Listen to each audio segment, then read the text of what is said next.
Hello दोस्तों, जय श्री श्याम। क्या हाल है आप सभी के। दोस्तों, आज की वीडियो आपके लिए बहुत ज़्यादा इंपॉर्टेंट होने वाली है अगर आप उन सभी प्रिपेयरर्स में से हैं जो मई 2024 में अपने सीए फाइनल ग्रुप 1 की प्रिपरेशन कर रहे हैं। मैं एएफएम के कुछ ऐसे इंपॉर्टेंट चैप्टर्स के उन इंपॉर्टेंट एरियाज के बारे में बात करूंगा जिससे आप मिनिमम 30 से 40 मार्क्स अपने सीए फाइनल एएफएम की पेपर में सिक्योर कर सकते हैं। तो ये चैप्टर्स कौन कौन से होने वाले हैं? Forex, derivatives and security valuation. तो बिना किसी देरी के फटाफट से अपनी बात को स्टार्ट करते हैं। आपको इस वीडियो को जरूर से एंड तक देखना है, वीडियो को लाइक करना है और अपने सभी दोस्तों के साथ इसको शेयर भी करना है।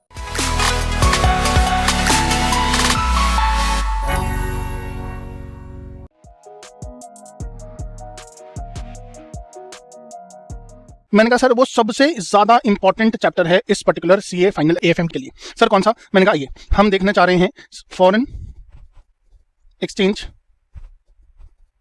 एंड रिस्क मैनेजमेंट, जिसको हम शॉर्ट फॉर्म में अक्सर फॉरेक्स के नाम से जानते हैं। ठीक है ना, फॉरेक्स। दोस्तों ये इंपॉर्टेंट इसलिए है क्योंकि पिछले कुछ सालों का जो अगर आप एवरेज लेंगे तो इस चैप्टर का वेटेज ऑन एन एवरेज सबसे ज्यादा निकल कर आया है। That is how much? Nearly 15 to 20 marks. 15 से 20 मार्क्स के बीच में इसका एवरेज टेस्टिंग रहा है पिछले 10 अटेम्प्ट्स का अगर आप एवरेज निकालेंगे तो। और इसलिए ये कैटेगरी ए चैप्टर में भी सबसे टॉप नंबर पे है और इसलिए हम सबसे पहले इसी के रिवीजन एंड प्रिपरेशन टेक्निक के ऊपर बात करने वाले हैं। सर हम यहां पर ये देखेंगे कि इस चैप्टर में ऐसे कौन कौन से कॉन्सेप्ट्स हैं जिसको आप रिवाइज कर रहे हो तो रिवाइज करना बहुत इंपॉर्टेंट है। बिना रिविजन इन टॉपिक्स के किए आप अपने इस चैप्टर का रिवीजन कंप्लीट नहीं मान सकते। और अगर आप प्रिपरेशन फेज में हैं या प्रिपेयर कर रहे हैं तो भी इन टॉपिक्स को अगर आपने छोड़ दिया तो आप बहुत बड़ा रिस्क ले रहे हैं अपने साथ। ठीक है ना। चलिए, हमने कहा सबसे पहले इसके बेसिक्स, जो इसके बेसिक्स हैं जैसे कि exchange rate quotation. Exchange rate quotation दोस्तों ये इतना ज्यादा इंपॉर्टेंट बेसिक कॉन्सेप्ट है और मुश्किल से आपको इसको रिवाइज करने में लगेंगे 1 से 2 मिनट। ठीक है ना। चलिए, इसके बाद मैंने कहा बिडास्क। बिडास्क, ठीक है ना सर। बिडास्क रेट क्या होता है, कैसे अप्लाई किया जाता है, और अगर आपने इस पर्टिकुलर कॉन्सेप्ट को छोड़ दिया तो आगे जो भी फॉरेक्स के चैप्टर्स में है वो आप नहीं कर पाएंगे क्योंकि सीए फाइनल लेवल पर जनरली क्वेश्चंस में बिडास्क फॉर्मेट में ही एक्सचेंज रेट कोटेशन को दिया जाता है। ठीक है ना। चलिए, इसके बाद मैंने कहा सर बहुत सारे बच्चे जनरली एग्जाम में क्वेश्चंस में फंसते हैं जब percentage appreciation and depreciation on foreign currency का कोई क्वेश्चन आता है, जबकि ये बहुत ज्यादा आसान है। जबकि ये बहुत ही ज्यादा आसान है तो ये बेसिक कॉन्सेप्ट आपको बिल्कुल से करके जाना है। इसमें कोई भी लापरवाही, कोई भी चूक आपको नहीं रखनी है। ठीक है ना। चलिए सर, लास्ट बेसिक कॉन्सेप्ट है इसका क्रॉस रेट और इसके ऊपर एक सेट क्वेश्चन आता है आर्बिट्राज का, जिसमें आपको 3 कंट्रीज के एक्सचेंज रेट्स दिए जाते हैं और बोला जाता है कि कौन सी कंट्री से इन्वेस्टमेंट शुरू करें तो सबसे ज्यादा प्रॉफिटेबल होगा। ठीक है ना। तो आपको 3 रूट्स दिखाने पड़ते हैं और इसको क्रैक डाउन करने का एक छोटा सा टेक्निक भी है, वो ऑलरेडी क्लासेस में कवर्ड है। तो इसके ऊपर ये आर्बिट्राज का क्वेश्चन आपको जरूर से करके जाना है। क्रॉस रेट का क्वेश्चन कौन सा वाला? आर्बिट्राज का क्वेश्चन। ठीक है ना, जो क्रॉस रेट में पूछा जाता है। ठीक है। चलिए सर, इसके बाद हम लोग चलते हैं अपने नेक्स्ट लाइन ऑफ कॉन्सेप्ट्स के ऊपर, जिसमें सबसे पहले हम देखेंगे exchange rate determination. Exchange rate determination दोस्तों इस पूरे कॉन्सेप्ट में अपने पास 2 ही थ्योरीज हैं जो कि बहुत ज्यादा इंपॉर्टेंट हैं, आईआरपीटी और परचेजिंग पावर पैरिटी थ्योरी। आईआरपीटी है इंटरेस्ट रेट पैरिटी थ्योरी और पीपीपीटी है परचेजिंग पावर पैरिटी थ्योरी। दोस्तों इसी से निकलता हुआ एक कॉन्सेप्ट है covered interest arbitrage. Covered interest arbitrage, तो इसका भी क्वेश्चन जरूर से करके जाना है। काफी बार एग्जाम में पूछा जा चुका है और देखा जा चुका है कि बच्चे यहाँ पे अननेसेसरीली कंफ्यूज हो जाते हैं, जबकि ये कॉन्सेप्ट बहुत ही ज्यादा आसान है। इसी के साथ हमारे पास फॉरवर्ड कॉन्ट्रैक्ट के अंदर इसका कैंसलेशन, वेरी वेरी इंपॉर्टेंट। आजकल एग्जामिनर्स का ये मोस्ट फेवरेट टेस्टेड टॉपिक हो चुका है, अर्ली डिलीवरी और लेट डिलीवरी। ठीक है ना। तो ये तीनों ही कॉन्सेप्ट्स आपको करने ही करने हैं, इसमें कोई भी चूक आप नहीं कर सकते। इन कॉन्सेप्ट्स को छोड़ के कैसे भी नहीं जाना है, करके ही जाना है, करके ही जाना है। ठीक है ना। चलिए सर, फाइनली हम आ जाते हैं अपने कुछ लास्ट टॉपिक्स के ऊपर जो आपको फॉरेक्स में बिल्कुल से करने हैं। इसमें हमें बिल्कुल भी कोई लापरवाही बिल्कुल भी बरतनी नहीं है। कौन से हैं वो टॉपिक्स? Types of exposure. ठीक है ना। इसमें आपको ट्रांजैक्शन, ट्रांसलेशन और इकोनॉमिक आता है, तो इसमें आपको इकोनॉमिक एक्सपोजर बिल्कुल से करके जाना है, बिल्कुल भी छोड़ना नहीं है। और इसके ऊपर एक सेट डिफाइंड क्वेश्चन आता है जिसमें प्राइस इलास्टिसिटी ऑफ डिमांड दी होती है, वो क्वेश्चन आपको जरूर जरूर जरूर से करके जाना है। सिर्फ कैलकुलेशन इंटेंसिव टॉपिक है, अगर आपको सिर्फ इकोनॉमिक एक्सपोजर का कॉन्सेप्ट पता है तो आप वो क्वेश्चन कर लीजिए। ठीक है ना। चलिए इसके बाद हेजिंग पे आ जाते हैं, जो लास्ट टॉपिक है। हेजिंग में आपको मनी मार्केट हेज जरूर से करके जाना है, जिसमें इंपोर्टर और एक्सपोर्टर का ही क्वेश्चन आता है। इंपोर्टर के लिए स्ट्रेटेजी इन्वेस्ट बाय बोरो और एक्सपोर्टर के लिए स्ट्रेटेजी बोरो सेल इन्वेस्ट। ठीक है ना। ये कुछ क्वेश्चंस करके जाइए, रिपीटेड क्वेश्चन आता है। और इसी के साथ साथ आपसे फ्यूचर्स के लिए भी क्वेश्चन पूछा जाता है, फ्यूचर्स के लिए भी क्वेश्चन पूछा जाता है, ठीक है ना। तो एक ही क्वेश्चन में वो पूछेंगे कि मनी मार्केट है ज्यादा बेहतर है या फ्यूचर ज्यादा बेटर है, ठीक है ना। तो आपको फ्यूचर्स भी करके जाना होगा। लीजिए दोस्तों, इसी के साथ हमने अपनी इंपॉर्टेंट टॉपिक्स की लिस्ट कर ली है कंप्लीट, जो आपको फॉरेक्स में बिल्कुल से करके जाने ही जाने हैं। अगर आप इतना मिनिमम करके जाते हैं तो मैं आपको यकीन दिलाता हूं दोस्तों, 15 से 20 मार्क्स में आप 10 to 15 मार्क्स जरूर से स्कोर कर पाएंगे, ठीक है ना। तो this is a very important list for all the important topics in the forex chapter.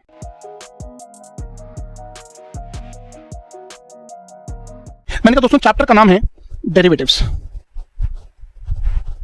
ठीक है ना, डेरिवेटिव्स। दोस्तों ये चैप्टर बहुत आसान है, बट पता नहीं क्यों ये चैप्टर बच्चों को डराता है, बहुत ज्यादा डराता है। इतना डराता है कि रातों में नींद सर बेचैन होने लगती है। मैंने कहा सर ये आसान चैप्टर क्यों है, आप प्लीज हमें बताओ ना। मैंने कहा दोस्तों ये चैप्टर इसलिए बहुत आसान है क्योंकि इसके अलाइड टॉपिक्स, इसके टॉपिक्स आपने ऑलरेडी फॉरेक्स और इंटरेस्ट रेट रिस्क जैसे चैप्टर्स में पढ़ रखे हैं। सर कौन से ऐसे? मैंने कहा फॉरवर्ड कॉन्ट्रैक्ट याद है? हाँ सर फॉरवर्ड कॉन्ट्रैक्ट याद है, हमने फॉरेक्स में पढ़ा था। अच्छा फ्यूचर्स याद है? मैंने कहा हाँ सर फ्यूचर्स याद है, हमने फॉरेक्स में भी पढ़ा था और इंटरेस्ट रेट रिस्क में भी पढ़ा था। अच्छा ऑप्शंस याद है क्या? मैंने कहा हाँ सर ऑप्शंस भी याद है, और हमें याद आ गया कि सर हमने फॉरेक्स में भी पढ़ा था और इंटरेस्ट रेट रिस्क में भी पढ़ा था। क्योंकि इसकी प्रैक्टिस करने के ऑप्शन इतने सारे हैं, इसलिए ये चैप्टर आसान बन जाता है, ठीक है ना। चलिए, तो मैंने कहा सर इसका एवरेज टेस्टिंग पिछले कई सारे अटेम्प्ट्स का अगर आप एवरेज निकालें तो यहां पर 10 से 12 मार्क्स का होता है, 10 से 12 मार्क्स का ये पूछा जाता है, और ये कैटेगरी ए लिस्ट में थर्ड चैप्टर पे आता है, ठीक है ना। चलिए आइए, मैंने सर इसमें हमें सबसे पहले क्या समझना है? मैंने सर आपको यहां पर बेसिक्स समझने बहुत जरूरी है कि आखिर डेरिवेटिव इंस्ट्रूमेंट्स क्या होते हैं।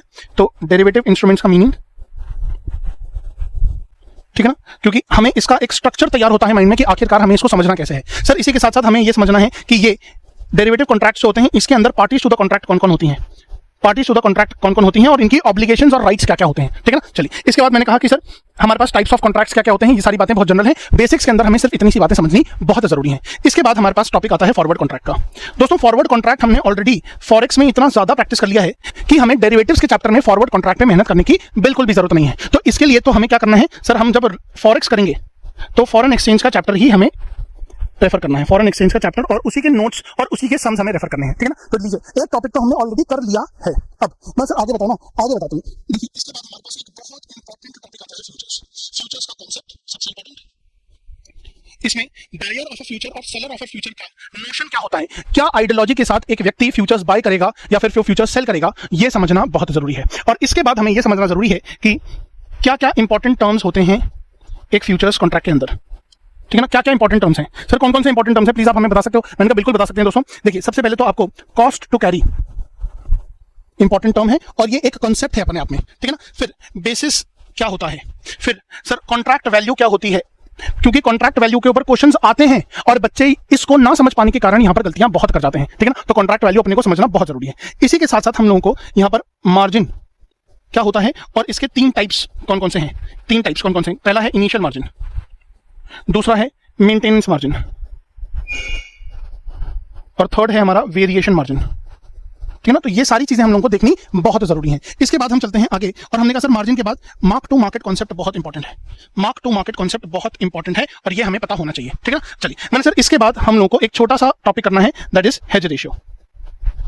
दोस्तों हेज रेशियो इसलिए इंपॉर्टेंट बन जाता है क्योंकि ये बड़े क्वेश्चन का पार्ट बनता है और इसी की मदद से आप फ्यूचर्स के बड़े बड़े क्वेश्चन कर पाएंगे, ठीक है ना। चलिए आगे चलते हैं। सर फ्यूचर्स को खत्म करने के बाद हमारे पास नेक्स्ट इंपॉर्टेंट कॉन्सेप्ट जो आता है डेरिवेटिव्स के अंदर होता है ऑप्शंस, ठीक है ना। ऑप्शंस, सर ऑप्शंस में हमें क्या क्या समझना जरूरी है। मैंने कहा अगेन सबसे पहले तो इसका कॉन्सेप्ट समझना जरूरी है कि ऑप्शन में कॉल ऑप्शन क्या होता है, पुट ऑप्शन क्या होता है। कॉल ऑप्शन में कॉल बायर का क्या नोशन होता है, कॉल सेलर का क्या नोशन होता है।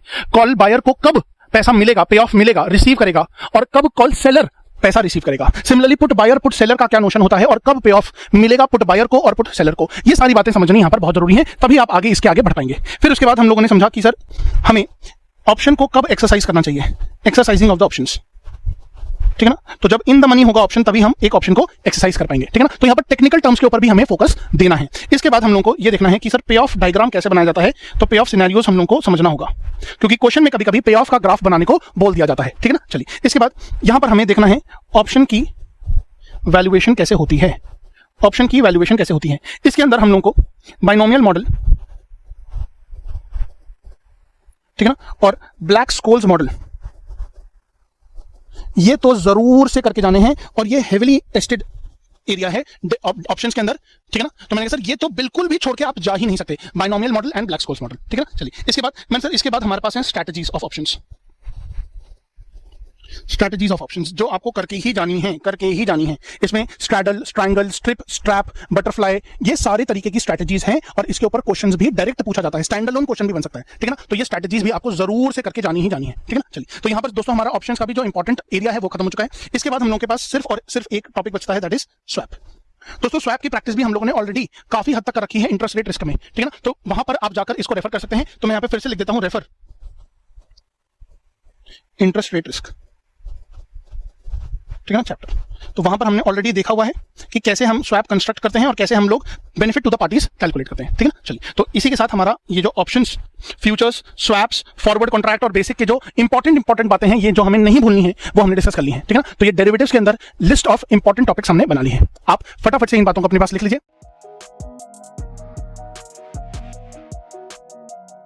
मैंने कहा सर सिक्योरिटी वैल्यूएशन, दोस्तों security valuation category A list में सेकंड नंबर पे आता है। मैंने कहा सर इसमें सबसे पहले हमने कहा बेसिक्स हमें देखने हैं, और बेसिक्स में हमें क्या क्या बातें देखनी है। तो मैंने कहा सर सबसे पहले तो एक जनरल इंट्रोडक्शन चैप्टर का बहुत जरूरी है, ऑब्जेक्टिव क्लियर होना बहुत जरूरी है कि वैल्यूएशन क्या होता है और वैल्यूएशन हम किन किन चीजों का करने जा रहे हैं। इसके बाद हम लोगों को सबसे पहले रिटर्न कॉन्सेप्ट्स एक टॉपिक है जिसमें हम लोगों को 3 चीजें देखनी है। सर सबसे पहले हमें रिक्वायर्ड रेट ऑफ रिटर्न क्या होता है, इसके बारे में क्लैरिटी भरपूर होनी चाहिए।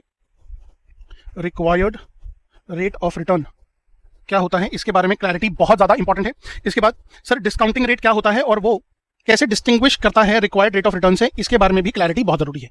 हो सकता है कि दोनों सेम हो सकता है दोनों अलग अलग हो at a point of time. और इसी के बाद हम लोगों को आईआरआर के बारे में भी क्लैरिटी होनी चाहिए। सर आईआरआर हमने ऑलरेडी सीए इंटर लेवल पे पढ़ा है, बट इसका एप्लीकेशन, इसका इंटरप्रिटेशन यहाँ सीए फाइनल लेवल पर बहुत जरूरी टेस्ट किया जाता है, ठीक है ना। तो हमें जरूर से इसको बिल्कुल नहीं छोड़ना है, क्योंकि जरा सी लैक ऑफ अंडरस्टैंडिंग की वजह से कभी कभी क्वेश्चन हम गलत कर देते हैं, ठीक है ना। चलिए सर इसके बाद हम लोग चलते हैं नेक्स्ट कॉन्सेप्ट के ऊपर, जो कि है इक्विटी रिस्क प्रीमियम। और दोस्तों ये कौन से टॉपिक से रिलेट करता है, तो मैंने कहा सर ये रिलेट करता है सीएपीएम से, ठीक है ना। तो सीएपीएम के अंदर जो इक्विटी रिस्क प्रीमियम होता है that is RM minus RF, ठीक है ना। तो ये जो रिस्क प्रीमियम है, extra return for extra risk, ठीक है ना। चलिए, तो मैंने कहा सर आगे चलते हैं। सर इसके बाद हम लोगों को अपने सीएपीएम के हिसाब से आरई के बारे में जानना बहुत जरूरी है, that is the required return on the equity, ठीक है ना। तो सीएपीएम के हिसाब से हमें आरई की कैलकुलेशन करना बहुत जरूरी है। हालांकि ये बहुत ही ज्यादा जनरल टॉपिक हो चुका है आज की डेट में, क्योंकि इसको हमने सीए इंटर लेवल पे भी पढ़ा है और सीए फाइनल लेवल पर भी हम इसको काफी बार पढ़ चुके हैं, ठीक है ना। चलिए, तो सर इक्वेशन तो सभी को आती है, बट हमें सिर्फ अपने आप को इसके डिफरेंट क्वेश्चन से क्या करना है, इंट्रोड्यूस करना है, ठीक है ना। चलिए आइए आगे चलते हैं।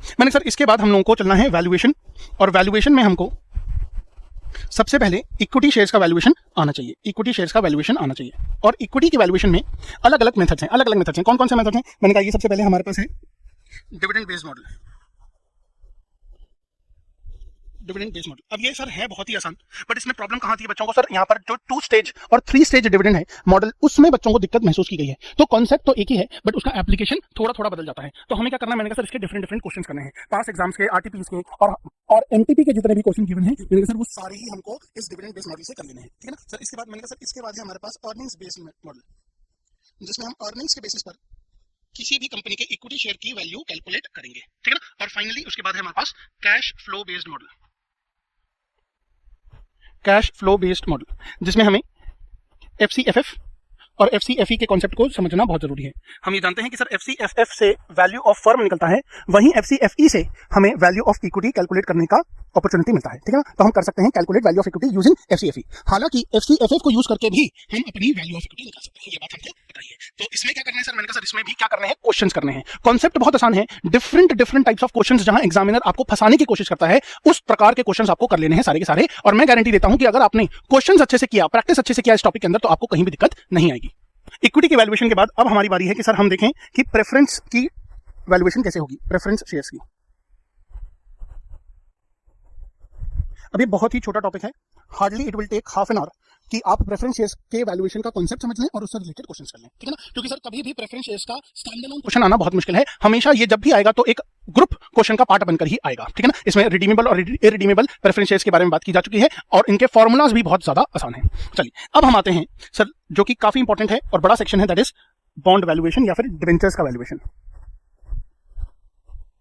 ठीक है ना। हालांकि हम जानते हैं कि सर दोनों ही टर्म्स एक ही जैसे हैं, तो इसमें कोई भी दिक्कत हमें नहीं होगी। मैंने कहा सर इसमें हमें क्या क्या सीखना है, मैंने कहा सर इसमें हमें एक नॉर्मल डिबेंचर की वैल्यूएशन कैसे होती है इसके बारे में बात करनी है, या बॉन्ड्स के बारे में बात करनी है।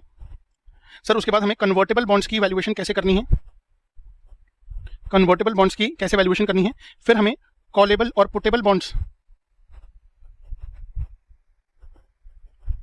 की वैल्यूएशन कैसे करनी है, और डिबेंचर विथ वारंट्स, ये सारे टॉपिक्स बहुत ज्यादा इंपॉर्टेंट है बॉन्ड वैल्यूएशन में। सर बहुत ज्यादा टेस्टेबिलिटी है इन तीनों टॉपिक्स की, ठीक है ना। क्यों? मैंने कहा सर ये वाला जो सेक्शन है ये हमने ऑलरेडी सी इंटर लेवल पर कवर किया हुआ है, इसलिए फाइनल लेवल पर इसकी टेस्टिंग थोड़ी कम हो जाती है और जो बाकी के कॉन्सेप्ट्स हैं ये ज्यादा इंपॉर्टेंट बन जाते हैं ऑटोमेटिकली, ठीक है ना। चलिए सर इसके बाद हमारे पास एक और कॉन्सेप्ट है, that is yield to maturity. अब यील्ड टू मैच्योरिटी कैसे कैलकुलेट की जाती है for redeemable debentures, for irredeemable debentures और उसी के साथ साथ जीरो कूपन बॉन्ड्स की। तो रिडीमेबल बॉन्ड्स या डिबेंचर्स या फिर इररिडीमेबल बॉन्ड्स और डिबेंचर्स और उसी के साथ साथ जीरो कूपन बॉन्ड्स की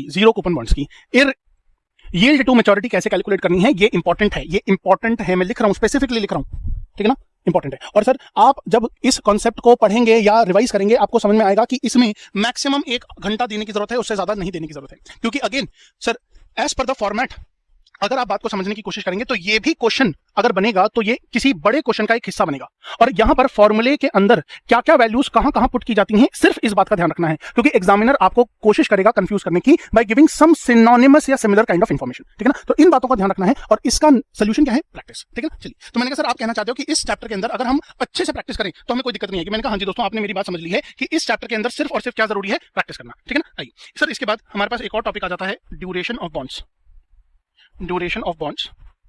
ठीक है ना। और इसी से एक अलाइड टॉपिक है मॉडिफाइड ड्यूरेशन, और ये टॉपिक ज्यादा इंपॉर्टेंट है क्योंकि इसके स्टैंड अलोन क्वेश्चंस और उसका इंटरप्रिटेशन या फिर एनालिसिस का क्वेश्चन स्टैंड अलोन आ चुका है, ठीक है ना। चलिए तो मैंने कहा सर इसका कॉन्सेप्ट समझना है और इसकी भरपूर प्रैक्टिस कर लेनी है, ठीक है ना। चलिए इसके बाद हमने बात करी एक और कॉन्सेप्ट की जो कि है convexity of bond, again an important topic, ठीक है ना। तो मैंने जो थोड़ा लाइन से हटके स्टैंड अलोन क्वेश्चंस आने की प्रोबेबिलिटी रखते हैं उन टॉपिक्स को अलग से आपको बता दिया है, और एक यही टॉपिक वो है जो अलग से फिर से पूछा जा सकता है, ठीक है ना। चलिए इसके आगे चलते हैं। मैंने कहा सर इसके बाद एक और टॉपिक है that is immunization of bond, ठीक है ना। और ये टॉपिक अगेन फिर से इंपॉर्टेंट है जिसमें हमें स्टैंड अलोन क्वेश्चंस आने की उम्मीद